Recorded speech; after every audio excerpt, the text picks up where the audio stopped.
Hello and welcome to Perspectives with Nilo, where we go beyond the headlines to examine how foreign influence, economic pressure and political fear quietly shape modern democracies.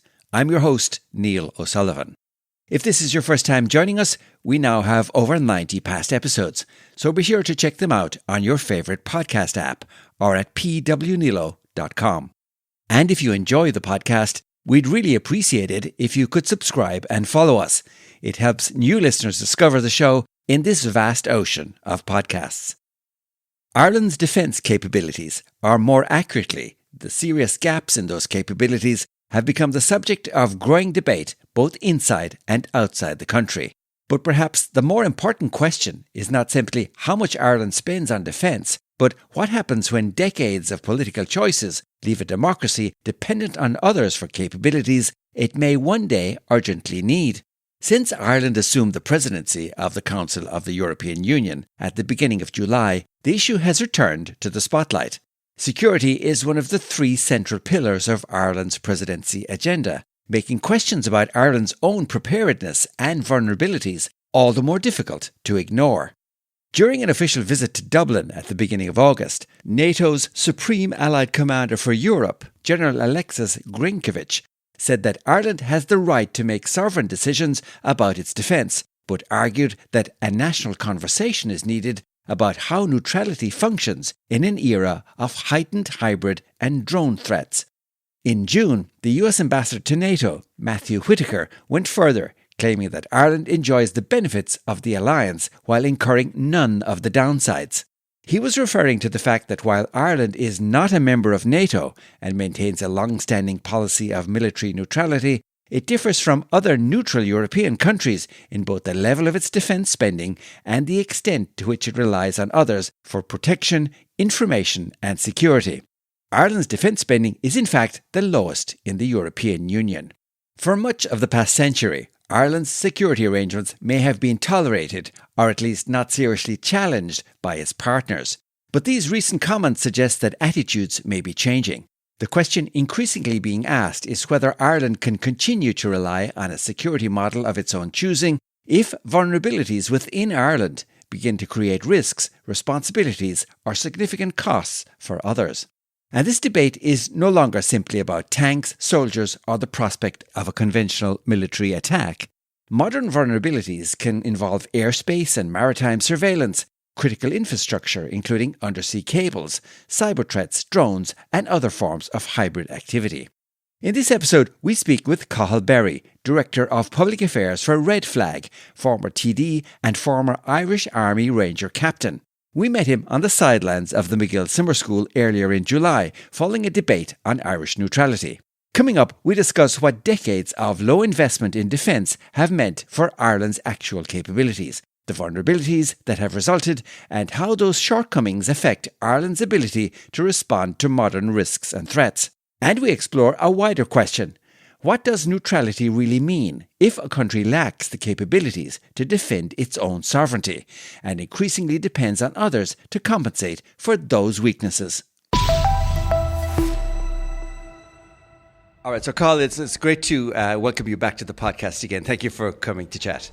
Yeah, great to be here, Neil. It's great to be here in Donegal actually today. Yeah. And so I'm glad to be back. I think the last time we spoke was about maybe 3 years ago. Yeah, it's been a while. Yeah, good. Yeah. How much has changed since then, for sure. That's right. But no, it's great to be back on the podcast, and thanks for having me on the show. Okay, so today I'd like to talk with you a bit about Ireland's defence strategy and spending and so on.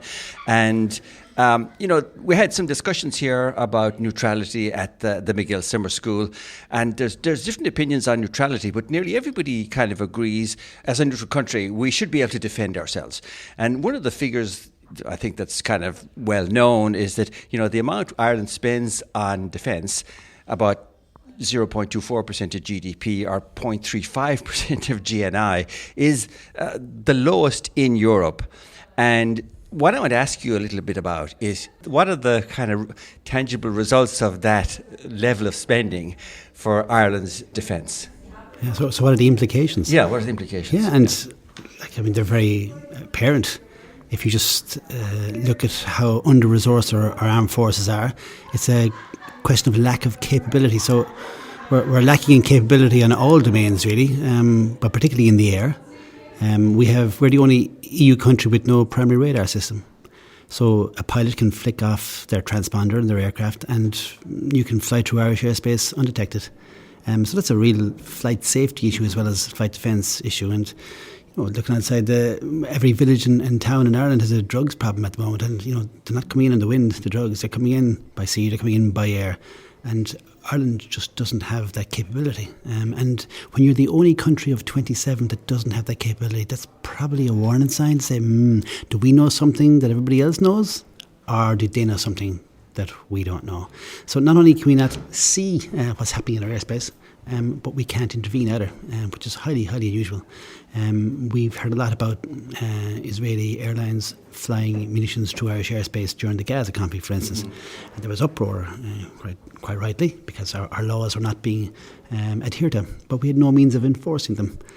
So the Israeli airline just kept doing it. And it was, as it was explained to me, well, if the Irish don't care about the sovereignty of their airspace, why should an Israeli company? And that's very, very clear that if you can't enforce your national laws, then they're just going to be disrespected. It's a classic example. And when you talk about enforcing our air jurisdiction, I don't know what the right terminology is. Is it air jurisdiction? Airspace, I would say. Yeah. National airspace. When we can't enforce our national airspace, I mean, what does that mean? Is it mean we should be able to scramble a jet to get up there and shadow somebody flying through who hasn't has turned off their transponders and are only detected on primary radar? Is that what we're talking about? Yeah, well, that's kind of the European norm. So it happens occasionally every year that an airliner with passengers, maybe 200 passengers on board, they lose communications with air traffic control. So the normal procedure is that you scramble to intercept your aircraft and they fly up next to the cockpit and they see, is everything okay? Has the plane been hijacked? They try to eyeball the pilots. Maybe there's been a depressurized cabin. Maybe the pilots are unconscious. But as a general rule, it's probably just a communications issue. They make a few hand signals and the airline goes back online and they can comply with the instructions of air traffic controllers. That's the norm, and that's just normal air policing apart from air defence. So we're highly unusual that we don't have that capability, and because we don't, we've no deterrent. So people know that we're a soft touch. They can do whatever they want in Irish airspace. There's going to be no consequences for them whatsoever.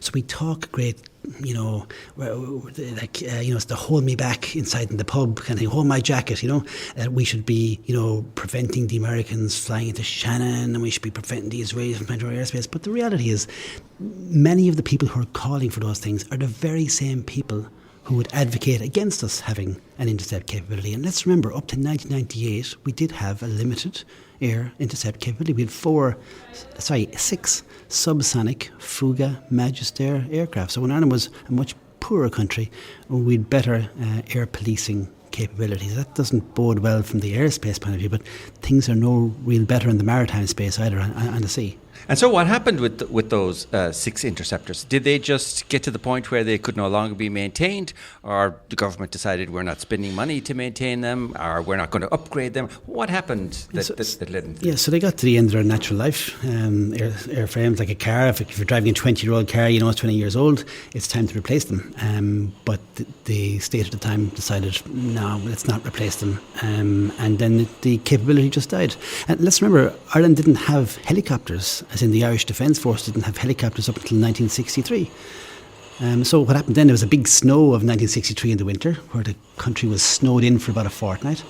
And a few weeks later, the big checkbook came out and 7 Alouette 3 Aerospatiale helicopters were purchased for the Air Corps. So it takes an event or a tragedy or a strategic shock before we're shaken into action. But you told a story the other night whereby, maybe a year or more ago, there was a drugs bust of a ship off the coast of Cork, but we didn't exactly have a helicopter ready to intercept that ship either. Tell the story of what happened in that situation.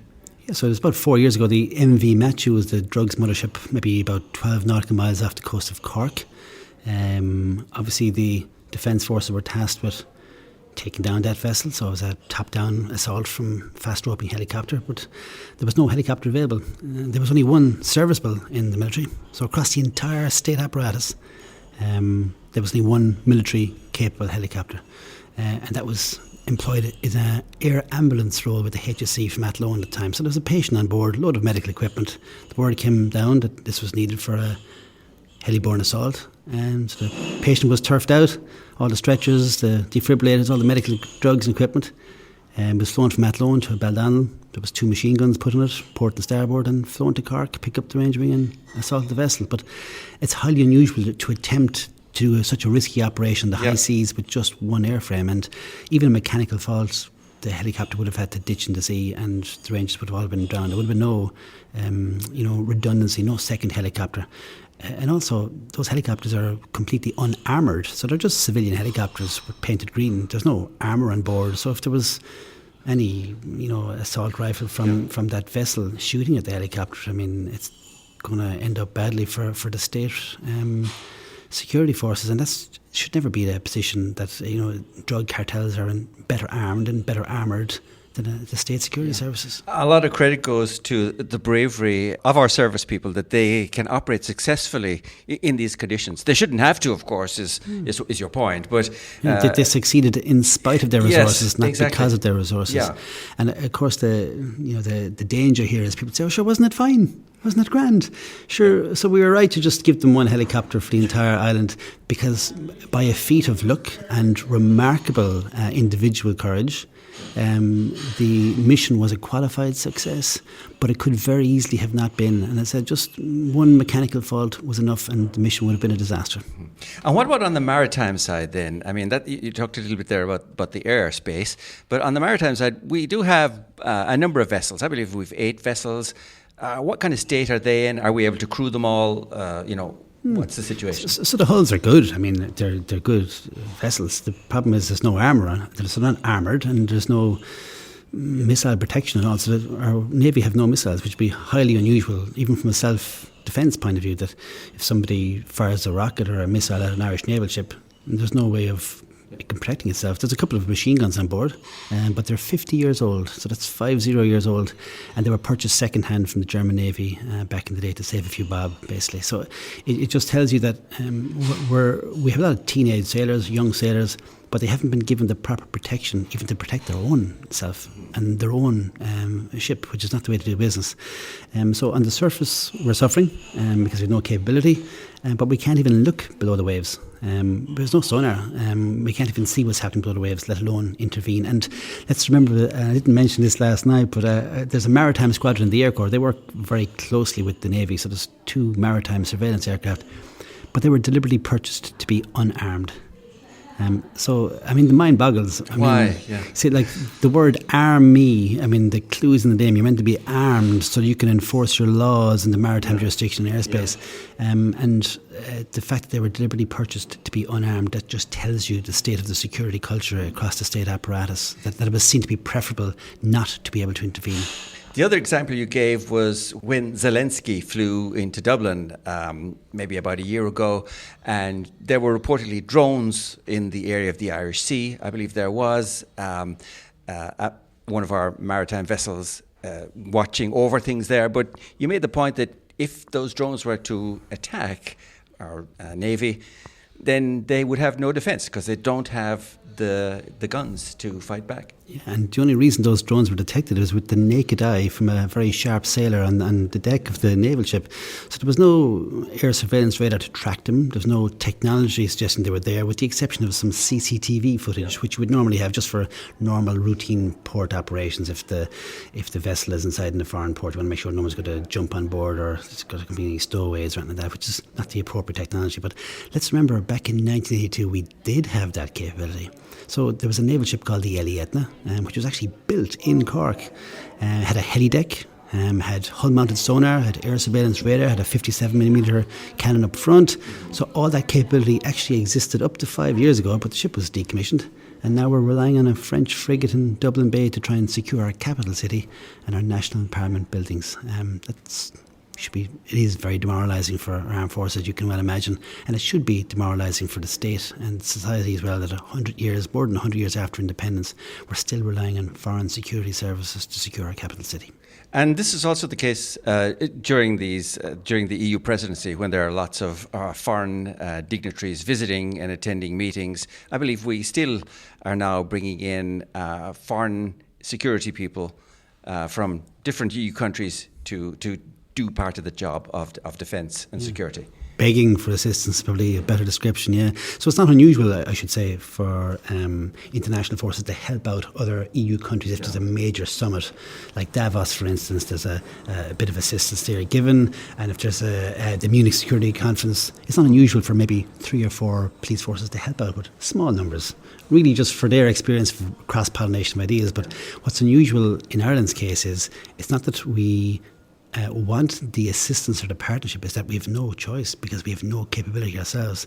And these international security forces, thank God they're there, but they're not coming in to augment or to supplement the Irish capability. It's to replace the Irish capability, which should be extremely embarrassing, because it's the very antithesis of what a neutral nation is. Neutrality is all about self-sufficiency, that you've opted to stand on your own 2 feet, therefore you should provide these resources yourself. And to have an anti-drone bubble established over government buildings and Dáil Éireann and Shannon Éireann during Zelensky's visit, because we were incapable of protecting the bedrock of our democracy as well as our key assets and installations, that does horrendous damage to Ireland's international reputation. Mm-hmm. And just staying with the maritime aspect for a little bit, we hear a lot in the news, or from time to time at least, we hear about Russia's shadow fleet of oil tankers that's going up and down our west coast, I guess selling Russia's oil to whoever. And, often these are described as being older ships, and sometimes they may do strange behaviour, or behaviour that is not easy to explain. Do we have a capability to know what they're doing, or to address any threat from them with our current capability? Not really. We can observe with our limited capability. So you might be able to put 2 naval ships to sea on a good day at any one time. And then, as I said, our maritime squadron, the Air Corps, can shadow them from the air. But again, they can do nothing. They can't even drop sonobuoys in the area because they don't have that capability. So again, our Air Corps has just been equipped to observe and report. And our Navy then, while they are armed, there's not a lot they can do from a shadow vessel point of view, particularly if they're outside territorial waters. Now, in theory, they could be boarded by the Irish Defence Forces, so a similar operation that helicopters could facilitate a fast rope top-down assault on these vessels if necessary. But the reality is there isn't a whole lot they can do, because the Russians know we've underinvested and there's no deterrent capability there whatsoever. And we're actually the soft touch, so why travel through the English Channel where you may be boarded, or you may be challenged in some way? Let's just sail down the west coast of Ireland. Sure, they'll do nothing. And that's the problem, that water will move to the path of least resistance, and we're not too far away from a major ecological disaster off the west coast, because, as you quite rightly said, those vessels are underinsured, they're under-maintained, they're in flags of convenience, and don't discount a deliberate discharge of oil either as a punishment to Ireland. Yeah, there's been lots of reports in the Baltic Sea and other areas where there are pipelines and submarine cables where Russian and Chinese ships have dragged anchor and disrupted cables or pipelines. And we've seen the Yantar, this Russian exploratory ship around Ireland also, whatever it's doing. But is it a miracle we've escaped so far, or how can you kind of gauge the risk of a problem or an issue? Yeah, so again, the risk is most certainly there. I suppose how do you gauge it? Is it high probability or high impact? And in this instance, there's probably a low probability of it happening, thankfully. But if it does happen, there's maximum impact. So we have 2 gas cables going across, or 2 gas pipelines, I should say, from Moffat in Scotland. They skirt the Isle of Man, they land just north of Dublin. 80% of Ireland's natural gas comes through those pipelines. And then the Carroll field provides the remaining 19% from Mayo, and that's running out. It'll be gone in about 5 years' time. So about 5 years' time, all of our gas will be imported through those two single pipelines. And we only have about maybe 8 or 9 hours of supply in the pipes here in Ireland at the moment. So if those two critical pieces of infrastructure were sabotaged in any way, it's lights out in Ireland, And that's just from the gas point of view. We also have the electricity interconnect between the UK, another electricity interconnector next year will be with France, and then we have about 14 fibre optic data cables as well, which is really the bedrock of our digital economy and our society here. And we are seen as a data hub by many multinational companies who've set up here. So if those cables were to be disrupted, it would certainly make Ireland a less safe place for them to set up shop, right? Absolutely. So, having a safe and secure environment is a precondition for any country to invest, or any company to invest here in Ireland. And it's similar, say, for example, the Google premises in Dublin. Yeah. They would expect that the premises and their people and their intellectual property would be safe in Ireland, yes, and that people aren't, damaging their building. And the same thing applies to their offshore infrastructure as well. It's still within Irish territorial waters, it's in an Irish jurisdiction. And if you're paying billions of euro in corporation tax every year, keeping the lights on in Ireland, I think it's not unreasonable to expect at least a half-decent standard of security to secure those three things: the premises, the people, and the intellectual property. Also on the cybersecurity side, I read recently where Ireland is to be taken to the European court over its failure to implement a landmark EU cybersecurity directive. That's the Network and Information Security Directive, or NIS2. How vulnerable does it make us by not implementing that directive? What are the very, and to answer your question, so very vulnerable. And it's right to take us to court because, they can try all the communication and the advocacy and the advising. But if we're still not listening, they have to take enforcement action. And there's parallels here between the Celtic Tiger, 2006, 2007, 2008. I remember I lived through those years. Europe were advising us, saying, listen, Ireland, your banks are out of control, your economy is overheating, your housing market is a mess. We're saying this as concerned neighbours. We want you to succeed. You're accumulating a load of risk here. Please stop. But of course, we knew better. Irish exceptionalism. The laws of economics didn't apply to Ireland. We were a special case. And as we found out a few years later, the laws of economics very much did apply to Ireland. And it's the exact same situation now, except the risk is coming from a security point of view rather than from a financial perspective. So Europe again are advising. They're trying to keep us on board. They want Ireland to succeed, but we're not listening. So unfortunately, it looks like we have to be compelled to take action. Recently there was a report by the Department of Defence and the Defence Forces released, which they call it a strategy statement, which it claims is a clear and ambitious path for strengthening Ireland's defence and security in a rapidly changing world between now and 2029. I'm curious if you have had a chance to look at it. It's not a very thick document, but do you think this is meaningful, or how do you rate it? So most of the defence community would just see that as a press release, a long press release connected to nothing, full of loads of fluffy words. But the only three metrics that really matter, you look at the budget, which is 1.49 billion, which is minuscule, as you quite rightly said, by European standards, by international standards.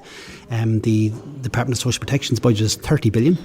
So we're actually spending 19 more times on social protection, 19 times more money on social protection than on national security. So it tells you where our priorities are. That should be the case. We should be spending more on social protection. But 19 times more, maybe not. So that's metric number one. Metric number two, look at the head count. So the head count in the Defence Forces regulars have dropped by 500 in the last 4.5 years. So since Russia has invaded Ukraine, the head count in the Defence Forces has dropped even more, while other EU nations are increasing their defence capability. Ours is still reducing. And then finally, if you look at the composition of the cabinet, we did have a full-time standalone senior defence minister and junior defence minister 14 years ago, and now we have neither. So they've created the new Minister for Higher Education, Research, Innovation and Science, worthy senior ministry. They've created 3 brand new junior ministries, one for immigration, one for older people and one for the marine, all worthy cases, but they've still left defence in a part-time role, and very much in a part-time role. So that tells you that the value, there's no value being placed on the defence work, and that the defence community is not the beating heart of the government, or the parliament, I should say. I mean, there's a phrase in the defence community which says the government are bad, but the opposition are even worse. If there was one thing the government could do to help this situation, would it be appointing a dedicated defence minister, or are there better things they should focus on for defence? Yeah, well, I would say, first of all, just restoring the defence presence at cabinet to where it was, like every other EU country bar Malta. We're the outlier, so it tells you're signalling that defence doesn't really matter. It's not a priority because they don't sit at cabinet. No one really is speaking up for the defence community. Number two, then, is there is a defence investment plan for the next 4 years, from 2026 to 2030. They need €3.4 billion for it. Only 1.7 billion, so only 50% funded at the moment. They need to plug that gap. And the reality is the gap probably won't be filled, and at least half those programmes will be shelved. So proper resourcing, proper funding, but there's no real sign of that happening. I mean, the budget's on the 6th of October. They'll probably get about an extra 100 million, which is a drop in the ocean when you take into consideration there's 50 years of underinvestment or non-investment even. I mean, there's also other areas, I suppose, when it comes to security and defence. We've seen reports in the past about a Russian spy in the Oireachtas, and more recently there have been questions about the lack of screening of about 14,000 Russian citizens who were granted Irish visas since the invasion of Ukraine. And the concern that they may be involved in hostile intelligence activity. Is this another area of potential vulnerability? And do you think Ireland has the capability to monitor and address potential espionage activity from unfriendly actors? They have a certain capability. Our intelligence services are good. They're great people, but just not enough of them. And the big problem is lack of a formal screening process. So Ireland is the only country in the EU, again, without a screening mechanism for both people and for premises. So there's no means of security clearing anybody in Ireland, which is scandalous, really. It's been called for a decade. It's been kicked around between a number of government departments. Nobody wants to take the lead on it. So there's no security vetting, and because we can't security vet or security clear businesses or premises, they can't apply for sensitive contracts with European Union or the United States, and they're at a competitive disadvantage from that point of view. But our security forces and the Gardaí and so on would have connections with Interpol and so on. I mean, do they not have channels there to vet security and do background checks with people? Yeah, so for their own internal organisation, yes. So the Defence Forces do security vetting, very stringent on their own internal people. Same sort of the Garda Síochána. And if you're working for a GAA team from a child protection point of view, you can easily get a printout from the pulse to make sure that the guards want to make sure from a child protection point of view everyone is fine. Which is totally legitimate and noble, and that's the way it should be. But from a hostile espionage point of view, or from people with malintent towards the state or to society, that mechanism doesn't exist. It doesn't exist. And so, I mean, even from a security clearance point of view, from the Oireachtas committees, I mean, you can't sit on particular sensitive parliamentary committees in the US or UK unless you're screened by their own intelligence services. And unfortunately, Ireland is unique in that we don't have a civilian intelligence service like every other EU country either. One is the Garda Síochána, which looks after the internal. So the Garda Síochána does the FBI function or the MI5 function, and then the Defence Forces does the CIA or MI6 function if you compare us to the two other jurisdictions. We've also seen concerns, you mentioned the Military Intelligence Service, and we've also seen concerns expressed by Ireland's Military Intelligence Service about China. They say China is a hostile state actor and a threat to their organisation. And we've seen reports of, Chinese spy network. They tried to target Verona Murphy, who is the Ceann Comhairle, and influence her political circle and so on. How do you assess the China threat to Ireland? We've talked about Russia, and they're closer, and we know what's going on in Ukraine. But how about China? They're a different actor. Yeah, absolutely. And China wouldn't be alone. I mean, there's a lot of aggressive states out there. Ever since the Rubicon was crossed when Putin invaded Ukraine back in 2022, that opened up Pandora's box. And everyone just said, well, why don't we all have a go? Might is now right, back again. So, yeah, China is a concern, for sure. Is there hostile intent? For sure, it's more to do with industrial espionage at the moment, because Ireland has a lot of technical footprint from a data point of view, from a big pharma point of view, from a big tech point of view, and people are rightly concerned. I'm sure you've heard the phrase that the Americans innovate, the Chinese replicate, and the Europeans regulate. So what the Chinese do is they find out how to make the stuff. They make it much more cheaply in their own countries, and then they flog off the cheaper version. They have pretty much the same output. That's how they conduct their business. And Ireland has their own industrial model as well, which has been criticised from time to time. But from a Chinese perspective, yes, they're a very powerful country. They're a rising country. And if you look back through history, whenever an existing power like the United States is being challenged by an up-and-coming power, it generally lends itself towards conflict. So we have to watch that space over the coming years. I think the other thing maybe China do differently to Russia is in how they exert influence. And the last time you and I talked, you were after taking a trip to Taiwan, and you'd come back. And we talked about the fact that there isn't an Irish trade office in Taiwan. We're a bit of an outlier among EU states in that regard. And neither does Ireland support or participate in the European Trade Office in Taiwan, which is kind of odd. You would think it would be in our benefit. We've declared here that we have a national semiconductor strategy. Taiwan is the leader in semiconductor production. You would think it would be a natural fit for us to have a trade office in Taiwan and be building that relationship, but still we don't. Some people will say this is Chinese influence. We are afraid that we would offend China, this authoritarian regime. What do you say to that type of interference? It's not quite espionage, right? But it is influence, and in not a good way, I would think.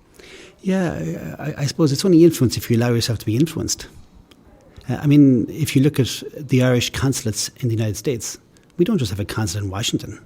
There's consulates in various states around, and there's trade missions in various states. So there's no problem having additional national footprint in different parts of any country. So whether you regard China and Taiwan as the same country, or whether you regard them as two separate entities, the principle is exactly the same. So 100% Ireland should have representation in the European Union. And from my experience of dealing with larger countries, they actually respect you more if you stand by your principles, and they say, look, we agree to disagree on this one, but it's not the end of the world. We can certainly live with it. They mightn't be overly happy temporarily that Ireland wants to set up a trade mission in the European Union, but they'll get over it. There's plenty of things that we're not happy with how Chinese do their business either, but we can get over it, we can live with it. So there's a lot of common ground, there's a few points of difference, but this is an issue which is not even an issue. Ireland should absolutely have full representation in the EU office, the trade mission in Taipei. That's exactly where it should be, and China won't have a problem with that. They might blow off a bit of steam for a couple of weeks, and then it'll be forgotten about, and then we move on to the next issue. So China's doing well out of Ireland, and Ireland is in a very good position to say, listen, this is very important to us, and we're going to proceed. And we note your objections, we respect them, but we'd ask you to respect our position too. And a final comment from Cathal on the importance of realpolitik strategic studies. From my experience, the Irish public are fantastic. There's great sophistication and great understanding.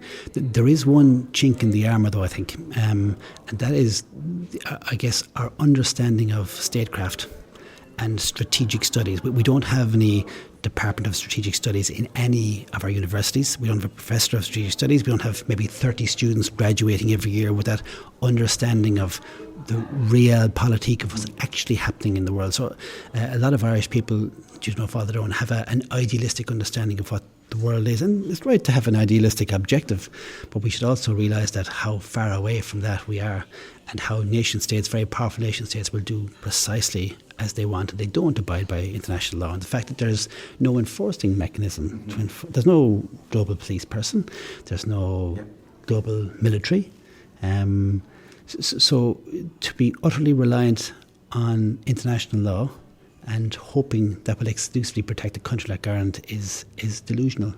And all you have to do is look through the pages of the last 150 years of human history.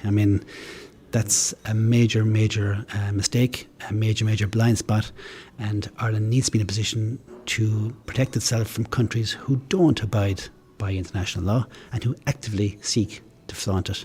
90% of the countries out there, like 90% of the people you meet, are wonderful people, very, very pleasant and courteous, but you're going to come across some of the 10% from time to time, and you must be able to flick that switch, and you must be able to be strong and protect yourself when called upon to do so.